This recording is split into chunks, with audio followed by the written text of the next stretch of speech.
Welcome everyone today to our workshop, Artificial Intelligence and Academic Integrity, Detection, Documentation, and Due Process. My name is Lisa Blue, and I am the Director of AI Strategies here at Eastern Kentucky University. And I'm joined today by Dan Royalty. He's our Assistant Director of Student Conduct and Community Standards. Dan, would you like to tell us what we're going to be covering today? Hi, everybody. I'm Dan. I wanted to talk to you about our takeaways from this session. And by the end of this session, you'll be able to more effectively navigate EKU's or even your specific institution's academic integrity framework with confidence, especially as it applies to AI.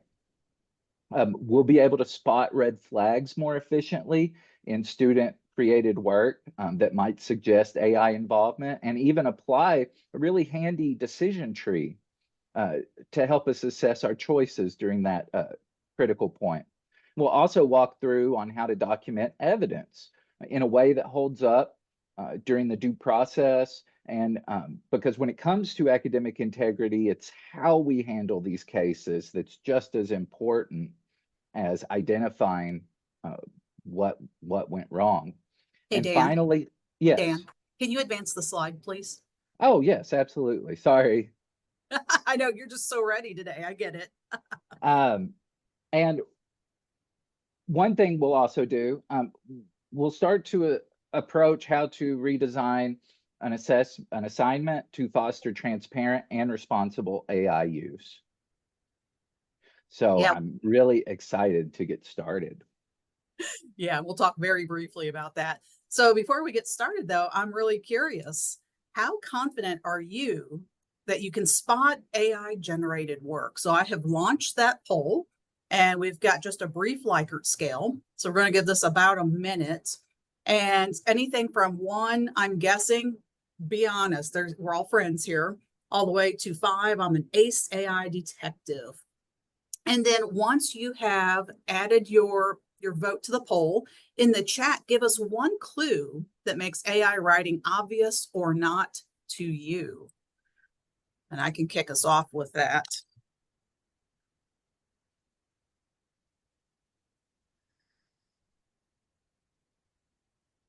I have stricken the word delve from my AI vocabulary. Ooh, run-on sentences. Delving into M dash is a good one, Matt. Different writing, incongruent with the directions, using words like commodious. Oh yeah. Vague generalities, currently use of the hyphen, lots of dashes. It's not just A, but also B, lack of citations. All right, I'm going to go ahead and close this poll. And can everyone see the results? Dan, do you see the results? Yes. Okay, fantastic. So it looks like about a third of us are guessing, a short 7% of us are ace AI detectives, and 2/3 of us are still in that middle. We're moderately confident, and that makes total sense. Looking at more of the comments, let's see, references that don't exist, hallucinations, bold font. Yeah, that one drives me nuts. Lots of bulleted lists. The bullets also drive me nuts. I don't know how many times I've told my AI, stop bulleting my list, make it a paragraph. Or Leverage. Emojis. It throws in emojis like crazy. All the time, emojis.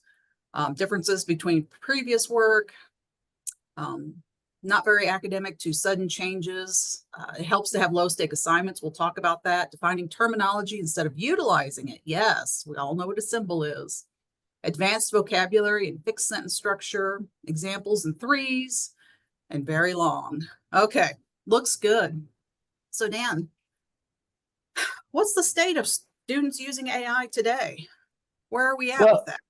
Okay, well, I'm going to cite a year-old study, which in terms of AI development, this is ancient, and perhaps this might be one of the last times we cite this from Common Sense Media. But they did an assessment, for high school students. And what this poll, what they found out was that 70% of students were using AI, whereas 37% of those students weren't really clear on how to use AI and when to appropriately use it. And 37% of the parents of those students really had no idea of AI usage, or at least 37% of students who were aware of AI usage. So we can see that a lot of us are behind the curve in how to appropriately use this and implement it. So students, parents, people who are a regular part of these students' lives, they don't really know where the lines are. I know we have a lot of people experimenting and using this, but having no real guideposts to go by.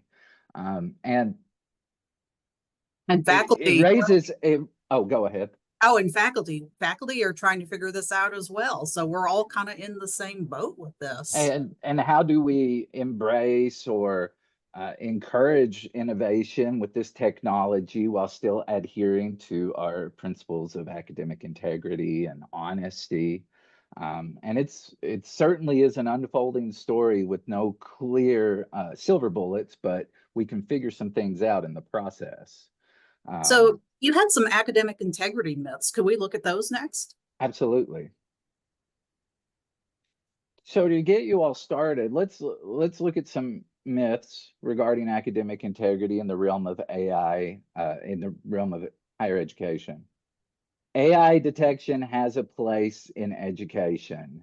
That's the myth. Now, the reality is, in all honesty, AI detectors are unreliable largely. They are a tool in your tool belt, but we have to tread very carefully when we are utilizing AI detection. Another myth, you can make an unsupervised assignment or assessment AI proof. And quite frankly, that's just not the case. A lot of Gen AI can create very personalized outputs, apply problem solving. And so the technology is becoming more savvy to create realistic looking output. So I think thinking I can make all my assignments AI proof and I'm done. That's not really the case.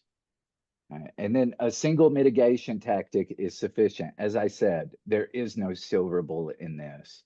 Really, in effectively handling how we deal with AI, it's going to take a multi-tiered, multi-layered approach, looking at a lot of different vectors. So best response is multiple deterrents. I think a really interesting thing to frame about AI detectors.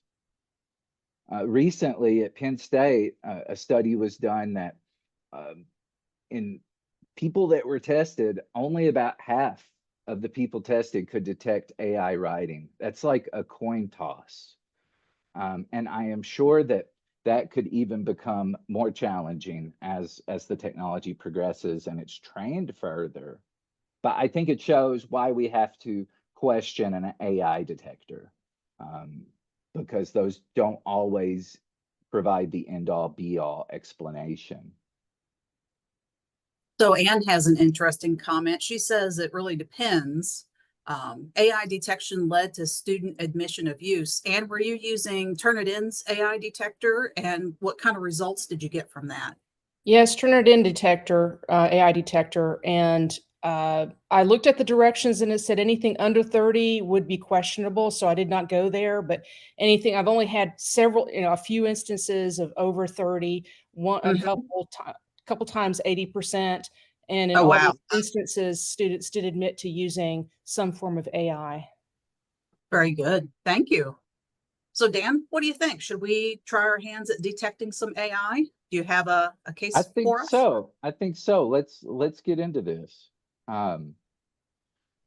Okay. Wait. Did Yep, I? all I think good. You're this is fine. good. Okay. Okay. You've got it. Um, So Dan so has come up with a case study for us here. And in this essay, we want you to take a look at this, and we're going to do this in breakout rooms. And there's a bigger version of this essay that I've dropped in the link. So if you're like me and you're squinting through your bifocals, don't strain yourself. Look at the bigger version in the link I provided. Daniel, we will talk about free AI detection in just a minute, but we want you to read this essay in your breakout rooms. We're going to take 10 minutes to do this. Let's actually cut this down to 8. We're going to take 8 minutes, and we want you to answer the questions. Does this seem student generated? Why or why not? And what are the specific clues that suggest this is AI generated?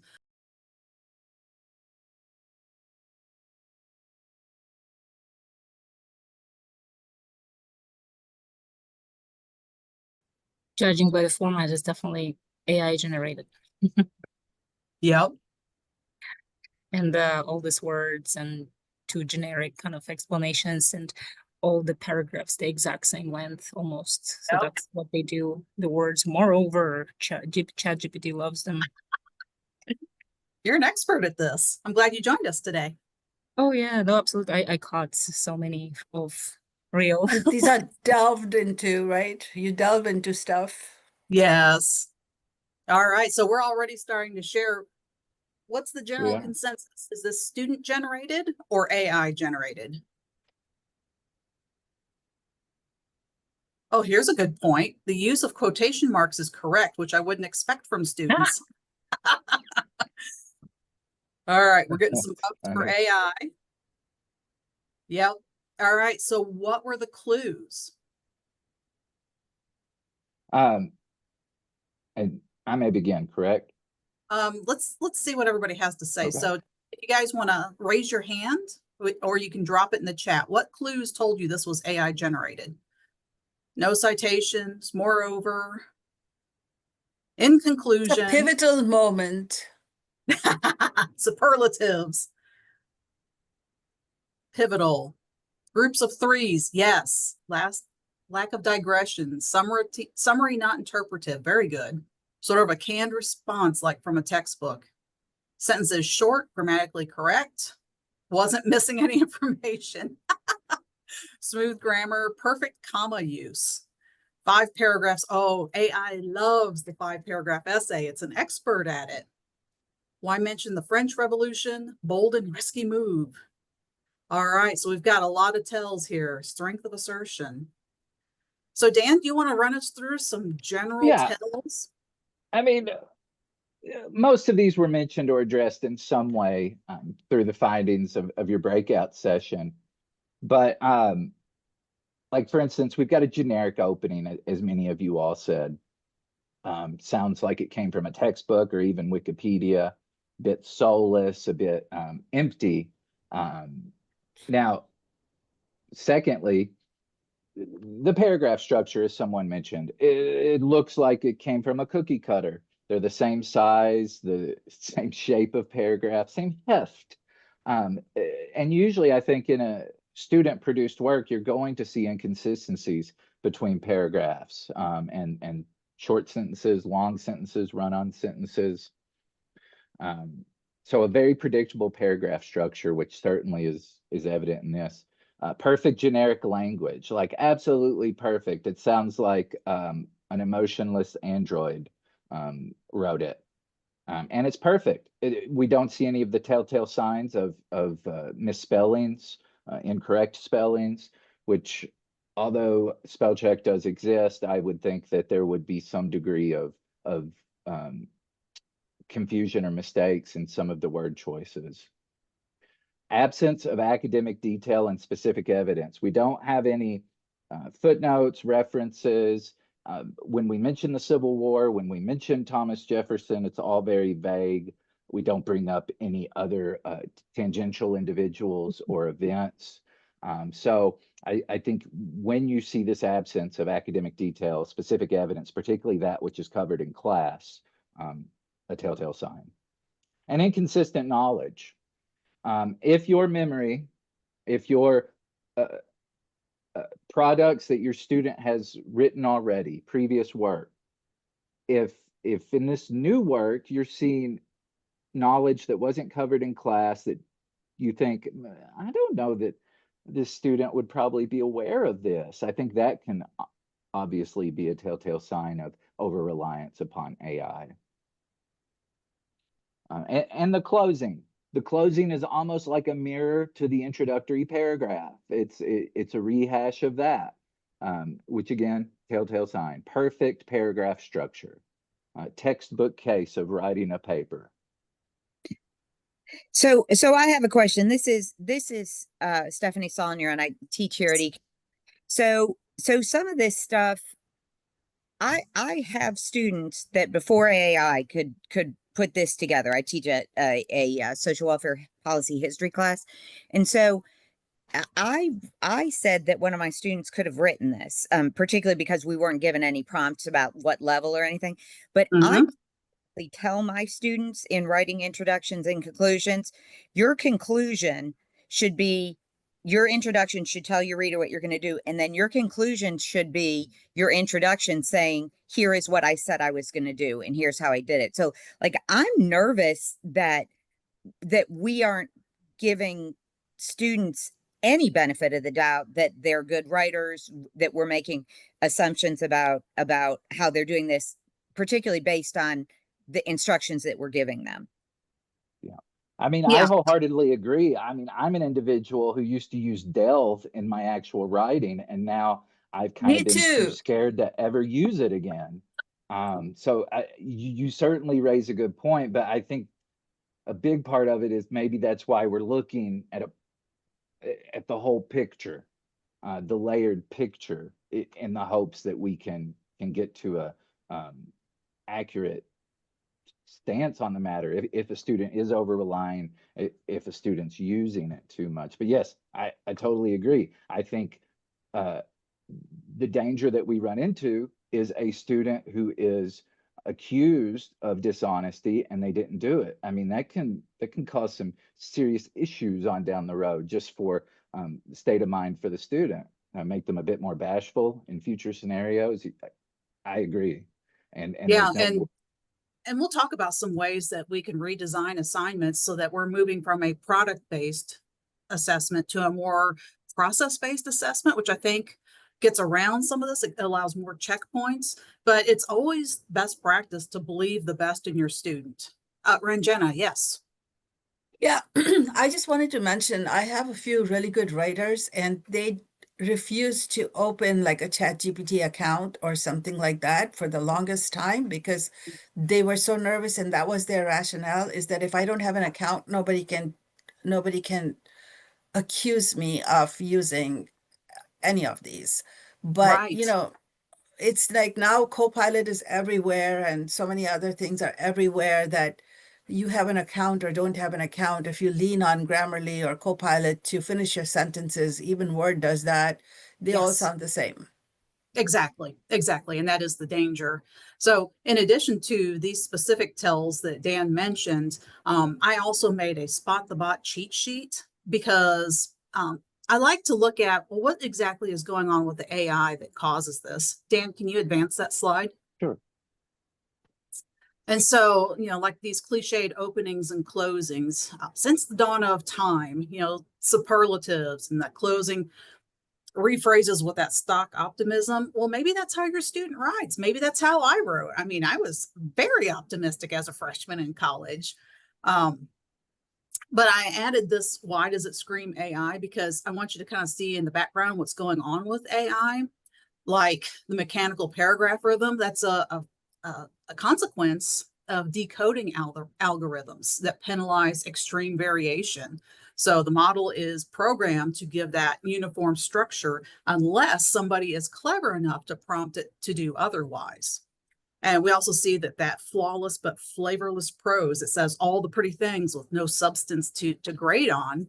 That's because the large language models are optimized for grammatical correctness and mid-tier formality, unless, again, we prompt otherwise.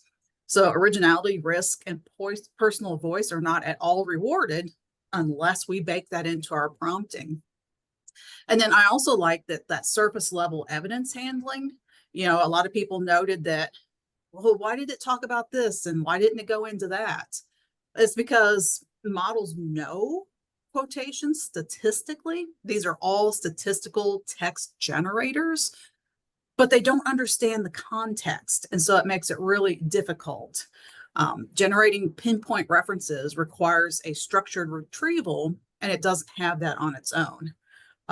Phoenix totally agrees with what you all are saying. I will moreover and other transitions in a heartbeat, and M dashes hates to see me coming. I M dash like crazy. And so when people were saying, hey, it's an obvious tell, the M dash, people were calling it the chat GPT dash. No, it's an M dash. It's part of the English language. So anyway, we have a big job ahead of us, and it's typical to rely on detection tools. And that's because for years now, we've had reliable tools for plagiarism detectors. The plagiarism tools work very fundamentally differently than our AI detection tools. The plagiarism tools compare student submissions against databases, whether it be student databases in Turnitin or web sources in SafeAssign, which is a Blackboard product, or it works with Blackboard. And so it generates these similarity reports. It's important to realize these AI detection tools are themselves AI. And as statistical text predictors, asking it to examine itself is kind of meta and problematic, but also they're looking at the perplexity and burstiness of a student's writing. And the perplexity refers to the complexity of the student's writing compared to what it's seen in its training data set. And so that's why if it has a low perplexity, it will rank it as AI generated. That's why if you run the Declaration of Independence or chapters of the Bible through an AI detector, they're going to come back 100% AI generated every single time, because the AI has been trained on that multiple times. It is low in perplexity compared to its training data set. It's also going to penalize high burstiness or high repetitiveness. So if the cat sat on the mat, the cat gave itself a bath, the cat decided to lay in the sun, the times you repeat that high burstiness is also going to be penalized. That could be characteristic of someone who is trying their hand at academic speak for the first time, or someone who perhaps isn't a native English speaker. I won't go too far into that because Dan's going to talk about that in a second. What I do want to cover is that if you are using an AI detection tool, make sure that you're using one that your university is paying for. So here at Eastern Kentucky University, we are transitioning to Canvas, and Turnitin is our plagiarism and AI detection tool. I say that because if you're plugging your students' information into one of these tools that is not bound legally to protect that student's data, you're risking all kinds of FERPA violations. So GPT-0, CopyLeaks, Zero GPT, Winston AI, AI Writing Check, all of those free tools, just don't do it. It's not worth the FERPA violation. And with that, I will come off of my soapbox and let Dan talk about why these AI detection tools are not preferable. I used to work in the registrar, so don't get me started on FERPA because I could talk a lot. Okay, I mean, AI detectors, I mean, they're not the end all be all answer. As I said earlier, they're not a silver bullet. They're an important tool to help you gauge some, I think, initial concerns you might have. But the reliability issues that we've got, high false positive rates, easily bypass. There's new widgets you can get for browsers that can reword output to make it even more realistic and more natural sounding. And the technology is constantly evolving. I mean, you really have to be on your toes. What could work in AI one day, a few months down the road may not. There's also some equity concerns. English as a second language learners, like they learn English differently. And what's been noticed is that these AI detectors, because of the way non-English speakers are learning to write and speak English, it's flagging them as AI generated, because there's issues related to that burstiness and perplexity. Neurodivergent students are also sometimes unfairly singled out by the AI detection by flagging products from neurodivergent students as potentially AI generated. So it's going to create an adversarial relationship. And we have to think about this, because if we're dealing with a first-time freshman, I don't think we want to start building adversarial relationships so early. And that's why our expertise matters. I mean, I'm not being rude to you. You're a tool. You're the best darn AI detection tool that we have. I think far more than anything digital. You know your students' writing and abilities. You understand the field and its complexities, the ins and the outs that even a greatly trained AI might not understand the nuances about. And you recognize that development over time with the students' abilities and their output. And you can spot inconsistencies in the knowledge level. But beyond just the technology, we have to understand that this technology can't replace human judgment. When we're using these AI detectors as our final judgment, I see that as inherently wrong. And in a way, I mean, again, offloading to AI to make that decision instead of us. So let's use it as a tool, but let's not use it as our primary tool for detection. Or our only tool. And, you know, they are working to improve how AI detectors work. The latest version of AI detectors are moving towards this process tracking. And process tracking to me is like being able to look at track changes in Word or track changes in a Google Doc. I actually had a case where a Lexington parent contacted me because her high school son had been accused of cheating with AI. And I said, well, okay, this is easy. I can answer this one very plainly. Is your son's school a Google school? Well, yeah, they use Google Docs. And I'm like, okay, tell the instructor to go look at the change log. If he's sitting there and thinking for a long time and huge pauses, then most likely that process tracking is going to inform the instructor that no, he probably wasn't using AI. However, agentic AI is now capable of mimicking human keystrokes. So this process tracking really isn't the answer. You can program a bot to go in and write your essay, but plunk it out, you know, one key at a time. Oh, I type at 80 words per minute, make it look real. Pause once in a while to think, you know. And so process tracking, yeah, I appreciate that they're trying to give us a tool that is useful, but there's also these ethical concerns. I know myself as an author, when I write, I don't want anybody staring over my shoulder, looking at my word choices or my clunky transitions or my very, very terrible first drafts.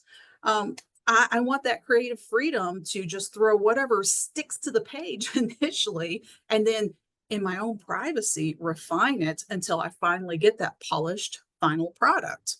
And so rather than turning this into a surveillance problem, I would suggest that we try some other approaches. So this isn't the time or the place to go into all the better approaches to academic integrity. Dan, could you move to that slide? But I would love to give you all some snippets. And this is also repeated in the activities and resources guide that I have provided for everybody. And so whenever somebody contacts me and says, hey, my student has cheated with AI, the first thing I always ask is, what does your policy say about AI in the syllabus? Were key parts of that policy repeated in the assignment? You most definitely want to make sure that you're outlining appropriate versus inappropriate AI use, and you want to do so with discipline-specific examples. What does this look like in chemistry? What does this look like in history? What does this look like in my economics class? You want to require transparency when AI is used, whether that be a boilerplate statement or a simple AI use template that the student says, I use this tool to accomplish this thing, and these were the results, and I modified those results to be factually accurate, reflect my own creativity and my own critical thinking in these ways. You want to make sure that you're also aligning AI use with real world practices. What's this going to look like when you're a practicing chemist or a practicing counselor out in the field? And you definitely want to emphasize your students' own intrinsic motivation and their own creativity. You also want to focus on building relationships with students, because if you have that relationship with your students, and I know this is tough. I come from a history of teaching 300-seat lectures of General Chemistry 1. So just a sea of freshmen. How do I make relationships with them? You do the best you can. But anytime you can position yourself as a warm, approachable human who cares about their well-being and success, that's going to foster an open dialogue. And so if you get a piece of writing and it is a perfect 5-paragraph essay, it's not such a big deal to say, hey, could you talk to me about your process? I'm not sure what's going on here. And do your due diligence in mentoring them on AI literacy. The students who are using AI egregiously are most likely the students that know the least about AI. There's been studies done that show that the students, people in general who know the least about it, overuse it the most because they think it's this magical thing that gives flawless outputs. They're not aware of the bias and the problems with the output. You also yourself want to model effective and ethical AI use. You want to teach your students to critically evaluate that content before they put the stamp on it and say, I own this work. And you want to be yourself transparent in your AI use. I've seen some professors go to adding a little addendum to their emails. I may have used AI to help me write this email. It's all about comfort level and how transparent you want to be. But if you use AI and you forbid your students from doing it, they're already coming at us with the pitchforks and the torches on that one. So make sure your practices are fair. Again, I'm seeing a big move. We can't really expect our assignments to be completely AI resilient anymore. For a while, we had a comfortable dichotomy where we could say, hey, you can make this an AI resilient assessment, or you can make this an AI embracing assessment. What I'm seeing is we're really moving towards an era where all assignments need to be AI aware. So recognize where students may cognitively offload some content, either because it's not scaffolded well, they're unclear of directions, maybe they're just intimidated by the assignment and they don't know how to get started. I'm seeing these AI aware assignments also move towards a more process-based pedagogical approach where we break assignments into smaller components. We require these drafts and revisions that show development at each stage, and those drafts and revisions allow us multiple checkpoints. So if all of a sudden we see a shift in how the student is writing, then we can go, hey, what timeout? We need to talk about your process here before you turn in the final essay. And so you can schedule those brief conferences with students about works in progress. Another trend I'm seeing with these AI aware assignments is attempting to just reduce that grade anxiety. And so I'm seeing that people are giving regular feedback opportunities, and they're also talking about ungrading, using grading contracts, moving towards project-based learning. And it's always been a best practice to assign multiple low-stakes assignments with clear rubrics. The other option is to consider designing authentic assessments. And I think this is just excellence in teaching embodied in the classroom. Anytime you can connect to personal experiences or recent events and discussions, tie it back exactly to classroom content. I saw this recently in a biology professor's exam, where if students had used the lecture notes exclusively to study from, they were going to be in much better shape because she was able to point out where the field had advanced and the textbook was incorrect, but if they were faithfully attending lectures and taking notes, they would know that and they would get that question correct on the exam. These authentic assessments are scaffolded.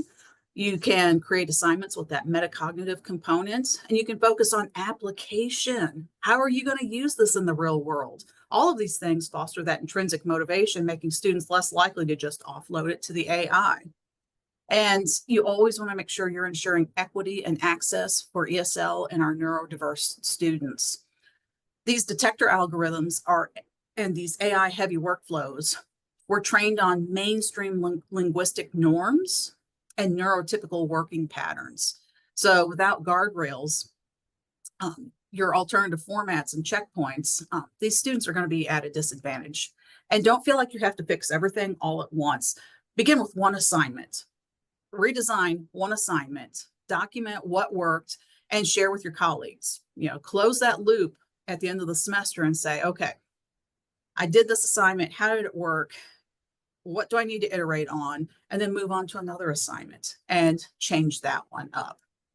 So we do lots of programming talking about this specifically, but we do need to move on and talk about this whole detection process. So Dan, please. The detection decision tree that Lisa helped create, and it is just a handy dandy guide to help you when your spider sense goes off and you think something's going on with this student's work and I need to check it further. And is there objective evidence of AI use? So what does objective evidence mean? It could be a change in writing style, tone from what you're used to the student, or it could even be just, I mean, let's just say anything that we've talked about that rings our alarm bells. And usually that could be a change in voice. Now,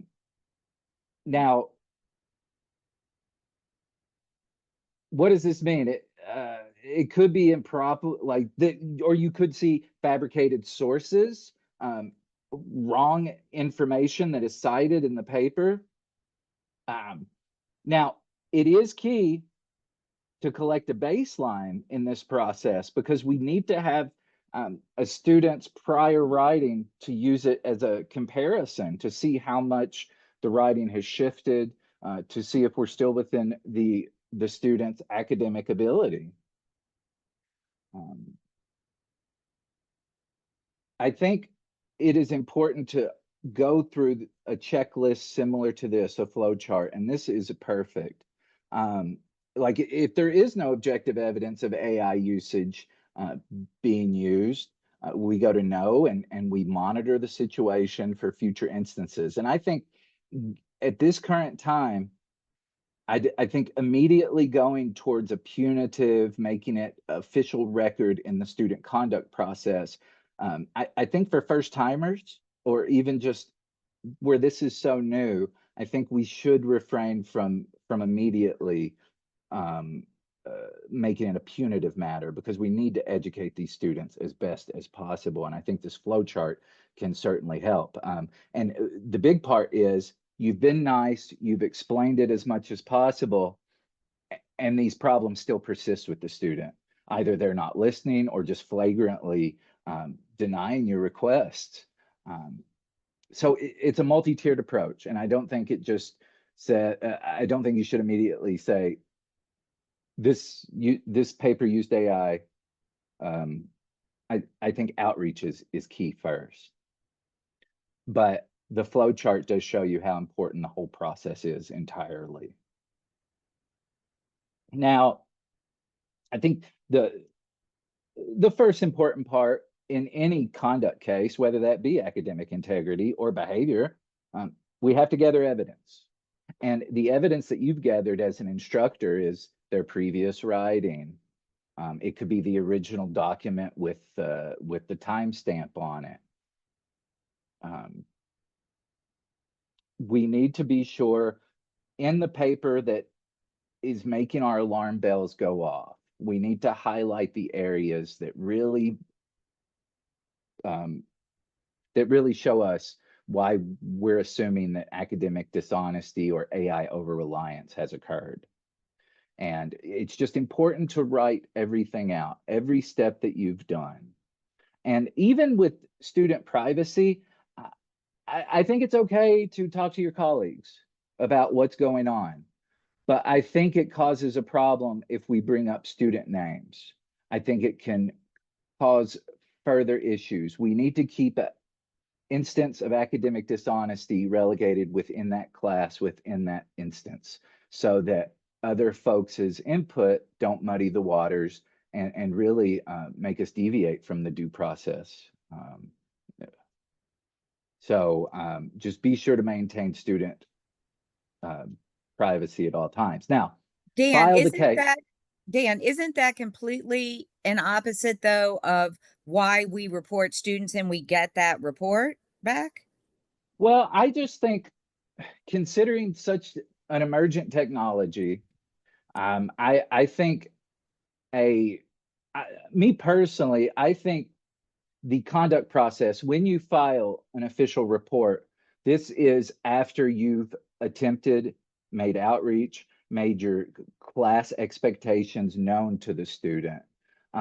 You know, I don't want to call it a mulligan, but I think at least in the initial time, you can be nice about it without being punitive. You can be helpful without being punitive. And then when that persists, then I think one can, without worry, submit an incident report. I mean, if it's flagrant, you need to submit it as soon as possible. But I just see a bit more grace, I guess, added to this emergent technology. I don't think, I'm not saying let things go. I'm saying I think we need outreach and education first before we make it a punitive matter. Now, when we've spoken with the student and we've worked with a student, and then at some point we notice this student is not listening to me and is clearly showing some evidence of whether it be academic dishonesty or AI over-reliance. It's important to inform the student, speak with the student. If we are submitting an official incident report, to begin that process of if the student wants to accept what the allegations that you're levying, or if they're wanting to appeal,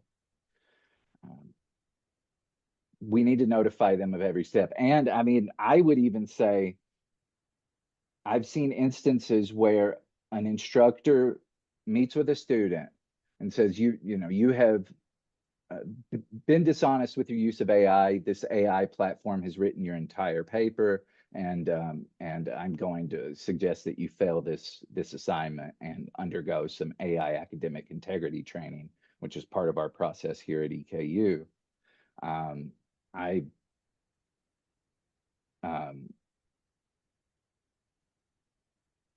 sorry, I just lost my train of thought. But informing the student and not giving them an opportunity to like drop the class by the time, I think submitting the incident report, if you're wanting to make it an official incident, we have to do that before we talk to the student, because I think that can cause some issues if we tell the student, hey, I'm going to bring you up on academic integrity charges due to your AI over-reliance. And then sometimes it causes problems where a student might try to drop the class. I mean, we can always re-enroll them, but I think being open and honest throughout the whole process, and definitely telling them about the road ahead. Now, Dan, this is, Dan, yes. Ranjana has a question, and then Anne has a question after that. Oh, absolutely, absolutely. Are they in the chat? Are they in the chat? I did not. Yeah, I have just put it in the chat as well. Okay. I heard you talk about this AI academic integrity training program that you do with the students. And I would like to know more about that if there's something specific. And this may not be the time, but I'll just drop it in there. It's a computer-based training that we assign students who are found responsible. It's about a 40-minute training, self-paced, in which just really reaffirms our expectations as an institution. Also, we send a resource sheet out to all students who are found responsible that gives them some tips on how to avoid this in the future. And I think— Is this something EKU created, or is this something which yeah, is like a canned? It's something we assembled. I assisted with assembling after helping out Lisa with a lot of these AI workshops and presentations. A very general, basic, just understanding of how we can more appropriately use AI. It's a couple pages long. It's not very long at all. But I mean, I do see with first-time AI, it does, to me, I sometimes have trouble in that you have a first-time freshman who has seen this explosion of AI, and what if this is their first academic integrity offense and they're a freshman? Dan, we had one more question. I didn't realize you were— I'm sorry. Anne asked, what happens when a student uses AI from the very beginning? How do we know their baseline? That's a good point. That is a good point. I mean, I know, I think a first day or a first couple of day real-time writing submissions might be helpful. Um, I sometimes will even utilize student emails as a baseline. Now, I know some students are probably using AI to generate even emails, but I will typically look at previous student emails for baseline. That's clever. I hadn't even well. thought of that. All right, fantastic. So tell us about these first-time AI concerns. First time AI concerns. I think it's important that this isn't like a trip to the principal's office or that type of exchange. This is a new emergent technology. Yes, it's important to have standards in regards to academic integrity, but I don't think these kids know how to use it so well. These students don't know how to use it so well. I mean, it's evidenced in some of the stuff we talked about earlier. So I think we have to frame this as education first. An open dialogue. We listen without judgment. There are reasons that students use AI far more than just taking the easy way out. And I think part of that collaborative classroom atmosphere and deterring AI over reliance is, I think we need to dig at the reason why a student's over relying on it. So asking them, walk me through your process. Well, oh, really? What resources did you use? Going about it accusatory like is not a good idea. It puts a student on a defensive, and it really leaves a bad taste in their mouth. And you know, it's the level of criticism or scorn or whatever you call it. I mean, is it fair for a first-time freshman in their first month? I do question that sometimes, but that's a topic for another day. I think it's important to just talk with the student. I get more admissions in student conduct cases by having an open conversation and not really assuming an authority figure stance where I'm demanding information and then they're worried that every response is going to incriminate them further. All right, Dan, we've got 2 quick questions and we need to move on. Oh, yes, absolutely. April asked, do we have any preventative mandatory AI usage training for students at EKU? If we had a presentation or video, I'd love to use it in my curriculum. So April, you have just stumbled upon my summer work project because I am deploying a series of AI trainings in our university orientation course, the GSD 101 course. And I'm going to talk to students about basic AI literacy, but also talk about the AI competencies they need to work on developing as they move through the undergraduate curriculum. And these AI modules will give them everything they need to know to use AI more responsibly. And my hope is that this is going to dramatically decrease the caseload that Dan's seeing in student conduct because students will know appropriate uses of AI and when not to. So thank you. And then Ranjana, quickly. Yeah, I just wanted to follow up about, I actually have a student right now who from the first day of class has submitted incredibly written content. It's across the board between emails and discussion board, etc. But when you talk to him, you can't get him to spit out 3 sentences straight. Oh my So goodness. I have a very difficult time understanding. So he's also got some other psychological issues and trauma and all of that.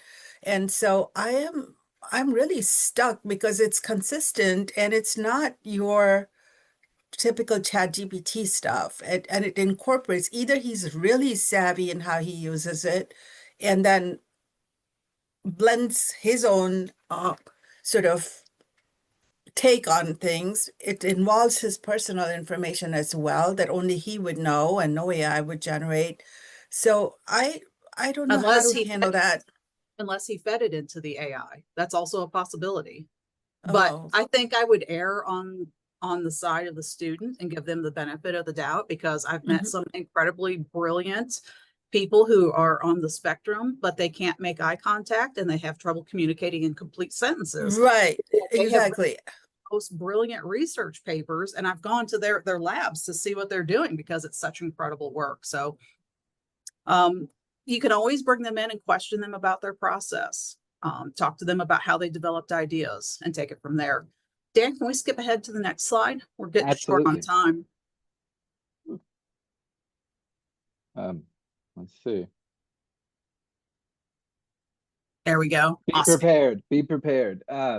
So we levy or we allege academic integrity on a student, and so that comes with its own kind of stressors. I mean, I know a lot of people are even apprehensive to giving a student a conduct record, but there are things that we can prepare as best as possible. You'll get a comment, I didn't know. And then that's a perfect opportunity to reiterate the syllabus requirements, the school policies. And I think that's another time where we make a record of that interaction, that moment with the student, whether it's en masse to class or individually one-on-one. But record it. In an assignment for one of your classes, you might see very similar AI text across papers. So I think that urges us to consider redesigning perhaps the assignment or even integrating certain things that may make it more resilient against AI fabrication.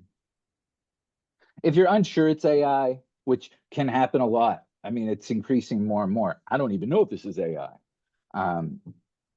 Collect as much evidence as you can, and you can always ask your student conduct office before meeting with the student if you need any help or an ear to listen to. But we have to also be sure to remind students about all of the various services on campus that their tuition dollars pay for that can assist them in avoiding these potentially getting an academic integrity violation on their record, which hurts for some people who have to do background checks for jobs or other programs after their undergraduate time. We have writing centers on campus, accessibility offices, our IT department. There might be some sort of specific AI entity at your institution. I would urge your students may say, well, they have to avail themselves of the services on campus that can help them out to avoid this. Lisa. That's all me. All right, so I'm going to remind you all of our activities and resources. You'll need to navigate to that PDF, and in that PDF, you'll go down to, let me navigate there myself. If you go to the AI and academic integrity activities and resources, it should be the first thing you see in that Google Drive.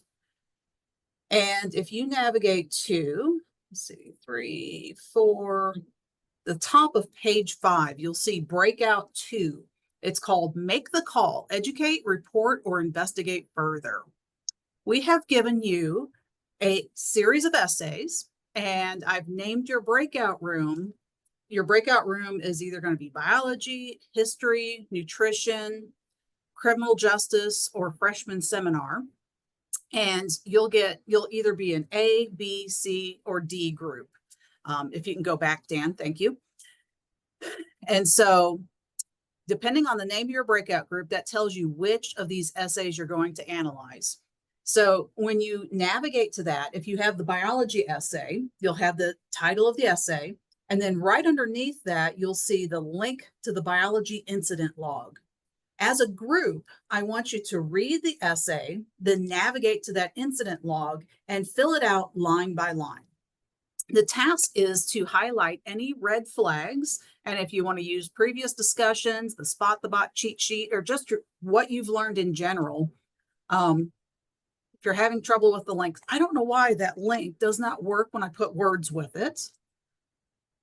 Here's the link again. Something about the EduShare links. I use them because they are faculty created and always free, but they've got some ticks to them. But anyway, the goal is to detect, so highlight any red flags, document why you think those red flags are of a concern. And then as a group, I want you to decide what action are you going to take with the evidence you have. Are you going to decide to have a chat with the student? Are you going to file a report, or are you going to gather more information? And so I see that 20 people have popped out since I announced we're doing another breakout session. So if you find yourself in a room that is sparsely populated, sit tight. I will move you to another room, and we're going to take 15 minutes, not 20, 15 minutes to do this. So I'm going to open the breakout rooms, and if you have a sparsely populated room, hang on, I will move you. And if you have to leave for a meeting, I understand. Thank you all for your time and attention. I'm going to open these rooms, and they will automatically close in 15 minutes.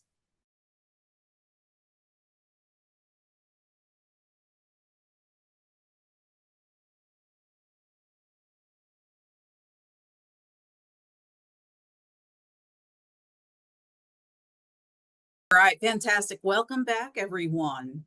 So we're going to go through these essays one at a time. We've got 5 essays total. So if your group was assigned to a particular essay, feel free to just go ahead and unmute yourself and tell us your findings. So let's start with biology. Who had a biology essay, and what was your final decision?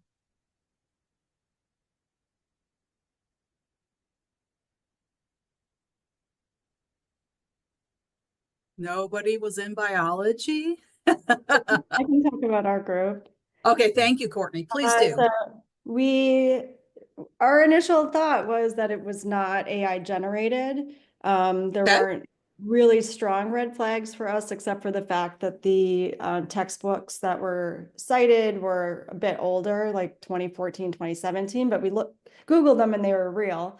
Nice. But beyond that, there weren't any strong, no red flags really that otherwise stood out to us. And then, well, I won't give it away. So we had decided that we would not do anything. Okay, fantastic. David, were you also in a biology group? I was, but I must have been a different biology group than Courtney was. Okay, what did you all find? Was there more than one? We had. Yes. Okay. We had an essay called "The Effect of Temperature on Catalyst Activity." Correct. That's biology. Yes. Okay. And we found 3 red flags. Okay. There were no citations, only references. Mm-hmm. And if there was meant to be, the structure looked like, an APA. It looked like a formal writing, and you would have citations. You wouldn't just have references at the end. Mm-hmm. We found it curious that the only chart had Celsius instead of Fahrenheit. But that's typical for science, though. Yeah, and we didn't know, again, whatever directions were given. Sure. But probably the biggest red flag for us was the wording, especially in the discussion. It just sounded too formulaic. These results are consistent with the general understanding of enzyme kinetics and the effect of temperature on protein stability. All right. So what was your final decision? Chat with the student. Okay. I like that. Fantastic. Okay. So Courtney, do you want to give it away since you know the answer? Just before we move on, I was not in biology, but I read the biology essay. Okay. Yeah, I thought it was it could be generated by a student. Okay. Yeah. Fantastic. And Courtney knows the answer. Yeah, it was AI generated. So it was. Yeah. And I forgot to mention before we joined our breakout groups, there is an AI score, and that AI score is how much of it is likely generated by AI. And if you see a number in the humanized score, that means that students have paid a subscription service to go back and humanize the text to try and cover up the fact that they used AI to generate the text. And so this one did have a humanizer score on it, and so that can be misleading. All right, next we have criminal justice, I believe. So we had 2 or 3 criminal justice groups. What did you all find?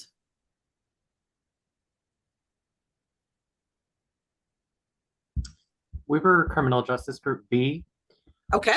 We had the criminal justice policy analysis, the war on drugs and its impact on crime and society. We were all pretty sure that it was AI just at a glance. Our main reasons were bolded headings, commonality between the lengths of paragraphs. The evidence integration was all paraphrase with no direct quotes.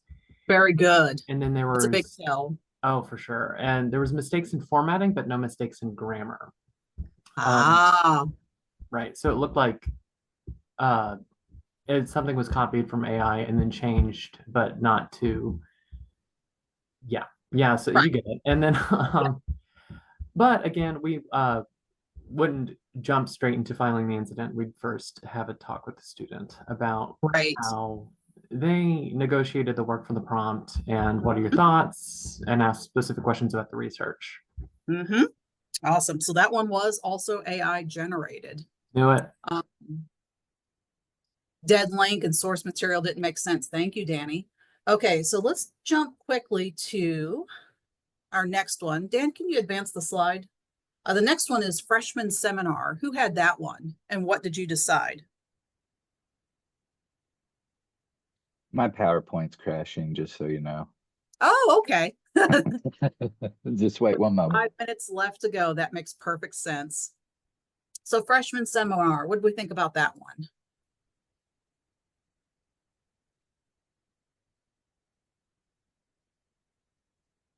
All right, with 5 minutes left to go. Freshman seminar was human generated.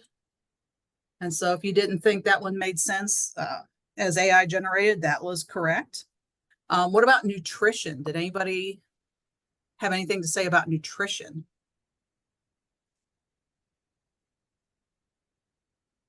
All right, with 4 minutes left. Nutrition was AI generated. And let's see, our last one was history. And I believe history was written by Dan himself. It looks like something Dan would say. It was a number of years ago, but yes. Can I just say something real quick here? Yeah, please. Back to nutrition real quick. Sure. We happen to have in our group really the premier person in this topic, Tricia Bertram-Glott, and she made a little edit for all of us to think about. Rather than an educational chat with the student, she struck that and said, "How about an investigative chat with the student?" So, got it. So Dan, I'm going to go ahead and just share my screen so we can look at our last couple of slides here. Gotcha. All right. That's why it's beautiful for multiple of us to have this. I appreciate everybody taking the time to read these essays and think carefully about them. Dan, what are our next steps and how do we future-proof? Well, always being willing to learn, always making sure that your students are engaging with AI and having just those basic AI literacy skills, both yourself and the student. We need to fairly regularly police ourselves, look at our policies, look at how effective our assignments that we've formed, how effective are they as AI advances and processes advance. So regular assessment, regular assignment review, keeping your hands dirty with AI, using it fairly regularly, not ostriching with AI. Also, that's a verb now. I mean, in leadership positions too, we need to consider resources from a departmental standpoint, how we can best handle it as a department or even a college for that matter. Also, you need to think about potential scenarios with your AI policy. For instance, a matter that has come up recently here is if someone has taken notes in class and then fed those notes into an AI and they're allowed to bring their notes into class, is it dishonesty if they bring those notes in? And so as an instructor, be sure to plan for those type of scenarios. don't surprise a student. Always be very clear with your intentions and your policies. And I mean, ultimately, at the end of the day, this is about digital citizenship. The more better. That's a horrible word choice. The better that we get with using AI, I think ultimately will make us better humans and better citizens, knowing how to handle information that AI gives us, how it processes it. Yeah. And finally, I would just like to remind everybody, we've talked about a lot of student resources, but don't forget that faculty have support and resources as well. So make use of your campus support services and also make use of your online resources. And I know you all are already doing a great job of that because you took 90 minutes to show up and hang out with us here today to talk about AI and academic integrity. So with that, I want to thank you all for your time and attention today. And we hope to see you at future AI programming. If you have any questions, feel free to stick around. Dan and I will hang out for a couple of minutes.